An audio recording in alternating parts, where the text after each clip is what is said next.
দর্শক, 2026 ফিফা বিশ্বকাপের ফাইনালটি যেন শুধু একটি আক্ষেপের গল্প নয়, এটি পরিণত হয়েছে ফুটবলের ইতিহাসের অন্যতম এক বিতর্কিত, উত্তপ্ত এবং আবেগময় অধ্যায়ে। নিউ জার্সির মেটলাইফ স্টেডিয়ামে স্পেনের কাছে 1-0 গোলে ম্যাচ হারের পর রেফারির চরম বিতর্কিত সিদ্ধান্ত এবং লিওনেল মেসির বুক ফাটা কান্নার দৃশ্য এমনিতেই পুরো ফুটবল বিশ্বকে স্তব্ধ করে দিয়েছিল। কিন্তু সেই বিষাদময় পরিবেশের মাঝেই মাঠের এক প্রান্তে ঘটে যায় এক অনাকাঙ্ক্ষিত ও চরম উত্তেজনাকর ঘটনা, যা নিয়ে গত কয়েক ঘন্টা ধরে বিশ্বজুড়ে চলছে তুমুল সমালোচনা। স্প্যানিশ খেলোয়াড়দের উস্কানিমূলক আচরণের জেরে মাঠের মধ্যে মেজাজ হারিয়ে হাতাহাতিতে জড়িয়ে পড়েছিলেন আর্জেন্টিনার ব্যাটল ট্যাঙ্ক খ্যাত মিডফিল্ডার লিয়ান্ড্রো পারেদেস। কিন্তু এবার সেই ঘটনার রেশ কাটতে না কাটতেই নিজের ভুল বুঝতে পেরেছেন তিনি। চরম অপরাধবোধ, অনুশোচনা আর বুক ভরা কষ্ট নিয়ে সামাজিক যোগাযোগ মাধ্যমে লাইভে আসেন এবং অঝরে কাঁদতে কাঁদতে পুরো বিশ্বের কাছে ক্ষমা চান পারেদেস। রাগের মাথায় করা নিজের সেই আগ্রাসী আচরণের জন্য তিনি এমন কিছু হৃদয় বিদারক কথা বলেন, যা শোনার পর ফুটবল প্রেমীরাও রীতিমতো আবেগপ্রবণ হয়ে পড়েছেন। লাইভের শুরুতেই লিয়ান্ড্রো পারেদেসকে অত্যন্ত বিধ্বস্ত, ক্লান্ত এবং বিপর্যস্ত দেখাচ্ছিল। তার চোখগুলো ছিল লাল, চুলগুলো ছিল উস্কো খুস্কো। ক্যামেরার সামনে আসতেই তার গলা কাঁপতে শুরু করে। হাতের উল্টো পিঠে চোখের পানি মুছতে মুছতে অত্যন্ত ভারী কণ্ঠে তিনি বলেন, পুরো বিশ্বের কাছে, আর্জেন্টিনার কোটি কোটি মানুষের কাছে এবং স্পেনের খেলোয়াড়দের কাছে আমি হাত জোর করে ক্ষমা চাইছি। ম্যাচ শেষে মাঠে হাতাহাতি করা আমার চরম ভুল হয়েছে। আমি জানি একজন পেশাদার ফুটবলার হিসেবে এবং জাতীয় দলের জার্সি গায়ে আমার ওই আচরণ কোনোভাবেই সমর্থনযোগ্য নয়। আমি রাগের মাথায় নিজের ওপর নিয়ন্ত্রণ হারিয়ে ফেলেছিলাম। আমি শুধু একজন খেলোয়াড় নই, আমি অনেক ছোট ছোট শিশুর আদর্শ, যারা আমাদের টিভিতে খেলা দেখে। তাদের সামনে আমি স্পোর্টসম্যানশিপের এক জঘন্য উদাহরণ তৈরি করেছি, যার জন্য আমি চরমভাবে লজ্জিত এবং অনুতপ্ত। আমার এই আচরণ আমাদের দেশের ফুটবল সংস্কৃতিকে ছোট করেছে। কেন তিনি হঠাৎ করে এমন আগ্রাসী হয়ে উঠেছিলেন, সেই পিছনের গল্প বলতে গিয়ে পারেদেসের কণ্ঠ আরো ভারী হয়ে আসে। তিনি বলেন, আমাদের দলের ওপর দিয়ে তখন এক অমানবিক মানসিক ঝড় বয়ে যাচ্ছিল। এনজো ফার্নান্দেজকে দেওয়ার রেফারির ওই অন্যায় লাল কার্ড, দর্জন নিয়ে আমাদের মরণপণ লড়াই এবং শেষ মুহূর্তে এসে স্বপ্ন ভেঙে যাওয়ার কষ্ট, সব মিলিয়ে আমাদের বুকের ভেতরটা তখন জ্বলছিল। আমরা বুঝতে পারছিলাম আমাদের কাছ থেকে বিশ্বকাপটা অন্যায়ভাবে ছিনিয়ে নেওয়া হয়েছে। সারা ম্যাচের পরিশ্রম এক নিমিষেই ধুলোয় মিশে গেছে। আর ঠিক সেই মুহূর্তে যখন স্পেনের কয়েকজন খেলোয়াড় আমাদের ডাগ আউটের সামনে এসে উপহাস করছিল এবং উস্কানিমূলক মন্তব্য করছিল, তখন আমি আর নিজেকে ধরে রাখতে পারিনি। আমি জানি তাদের কথাগুলো আমাদের হৃদয়ে ছুরির মতো বিঁধেছিল, কিন্তু তবুও আমার শারীরিক আক্রমণ করা উচিত হয়নি। ওই মুহূর্তে আমার চুপ করে ড্রেসিং রুমে ফিরে যাওয়া উচিত ছিল। মাঠের ওই পরিস্থিতি আমাদের মাথা গরম করে দিয়েছিল, কিন্তু তাই বলে আইন হাতে তুলে নেওয়ার অধিকার আমার ছিল না। লিয়ান্ড্রো পারেদেসকে পুরো ফুটবল বিশ্ব চেনে লিওনেল মেসির অঘোষিত বডিগার্ড হিসেবে। মাঠে মেসির গায়ে কেউ আঁচড় দিলে সবার আগে যে মানুষটি বুক চিতিয়ে তেড়ে যান, তিনি হলেন এই পারেদেস। পারেদেস এমন একজন খেলোয়াড় যিনি দলের জন্য নিজের জীবন দিয়ে দিতেও দুবার ভাবেন না।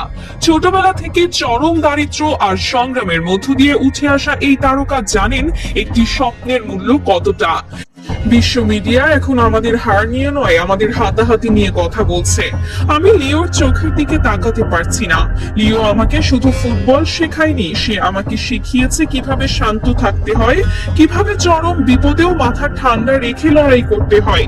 কিন্তু আমি আজ তার সেই শিক্ষার অবমাননা করেছি। ড্রেসিং রুমে লিওর শূন্য দৃষ্টি আর হাহাকার আমাকে ভেতর থেকে কুড়ে কুড়ে খাচ্ছে। আমি জানি লিও হয়তো আমাকে ক্ষমা করে দেবে, কারণ তার হৃদয় হয় অনেক বড়, কিন্তু আমি নিজেকে কোনো দিন ক্ষমা করতে পারবো না। আমি ফুটবলের সৌন্দর্য নষ্ট করেছি। পারেদেসের এই লাইভ ভিডিওটি মুহূর্তের মধ্যেই সারা বিশ্বে দাবানলের মতো ছড়িয়ে পড়েছে। ফুটবল ভক্তরা মিশ্র প্রতিক্রিয়া জানাচ্ছেন। অনেকেই বলছেন পারেদেস ভুল করেছেন ঠিকই, কিন্তু রেফারির ওই জঘন্য সিদ্ধান্ত এবং প্রতিপক্ষের উস্কানির পর যে কারো পক্ষেই মাথা ঠিক রাখা কঠিন।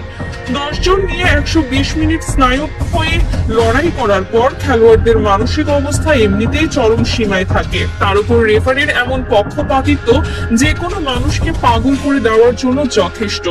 বিশেষ করে যখন জাগাউটের সামনে এসে প্রতিপক্ষ উপহাস করে, তখন রক্তের গরম ধরে রাখা কঠিন হয়ে পড়ে। আবার অনেকেই তার এই দ্রুত ক্ষমা চাওয়ার বিষয়টিকে ইতিবাচক ভাবে দেখছেন এবং বলছেন যে নিজের ভুল স্বীকার করার জন্য অনেক বড় সাহসের প্রয়োজন হয়, যা পারেদেস দেখিয়েছেন। আর্জেন্টিনার শীর্ষস্থানীয় সংবাদ মাধ্যমগুলো পারেদেসের এই ক্ষমা চাওয়ার বিষয়টিকে অত্যন্ত গুরুত্বের সাথে প্রচার করেছে। শুধু সংবাদ মাধ্যমই নয়, সামাজিক যোগাযোগ মাধ্যমে আর্জেন্টিনার কোটি কোটি সাধারণ মানুষও পারেদেসের পাশে দাঁড়িয়েছেন। বুয়েনোস আইরেসের রাস্তায় যে মানুষগুলো কিছুক্ষণ আগেও হাড়ের বেদনায় স্তব্ধ হয়েছিল, তারা এখন পারেদেসের কান্নায় সমব্যথী। তারা বলছে পারেদেস আমাদের গ্ল্যাডিয়েটর, সে আমাদের পরিবারের একজন। পরিবারের কেউ ভুল করলে তাকে যেমন আমরা বুকে টেনে নিই, তেমনি পারেদেসকেও আমরা বুকে টেনে নিচ্ছি। তার এই কান্না প্রমাণ করে যে সে এই নীল সাদা জার্সিটাকে কতটা ভালোবাসে। সতীর্থ রদ্রিগো ডি পল, এমিলিয়ানো মার্টিনেজ এবং এনজো ফার্নান্ডেজও নিজেদের সোশ্যাল মিডিয়া থেকে পারেদেসকে সান্ত্বনা দিয়ে বার্তা দিয়েছেন, যা প্রমাণ করে এই দলটির ভেতরের ঐক্য কতটা সুদৃঢ়। পারেদেস তার লাইভের শেষ পর্যায়ে এসে আবারও দলের সকল সমর্থকের প্রতি কৃতজ্ঞতা প্রকাশ করেন এবং ভবিষ্যতে এমন ভুল আর কখনো করবেন না বলে প্রতিজ্ঞা করেন।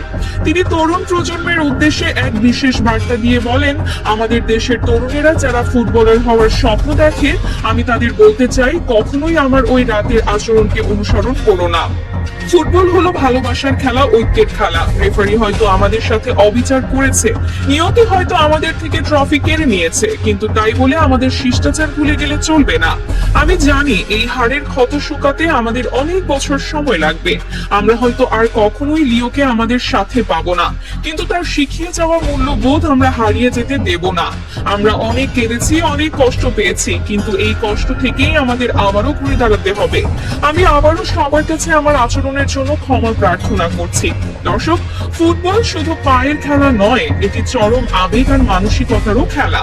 লিয়ান্ড্রো পারেদেস আজ প্রমাণ করলেন মানুষ মাত্রই ভুল হয়, কিন্তু সেই ভুল বুঝতে পেরে অনুতপ্ত হওয়াটা একজন সত্যিকারের চ্যাম্পিয়নের লক্ষণ।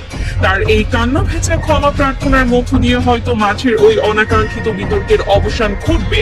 লিয়ান্ড্রো পারেদেসের এই ক্ষমা চাওয়া এবং পুরো ঘটনাটি নিয়ে আপনাদের সুচিন্তিত এবং বিশ্লেষণমূলক মতামতটি নিচে কমেন্ট বক্সে লিখে জানাতে পারেন। ভিডিওটি ভালো লাগলে লাইক দিন এবং ফুটবলের পেছনের এমন সব এক্সক্লুসিভ ও চাঞ্চল্যকর খবর সবার আগে পেতে চ্যানেলটিতে সাবস্ক্রাইব করে পাশে থাকা বেল আইকনটি বাজিয়ে রাখুন।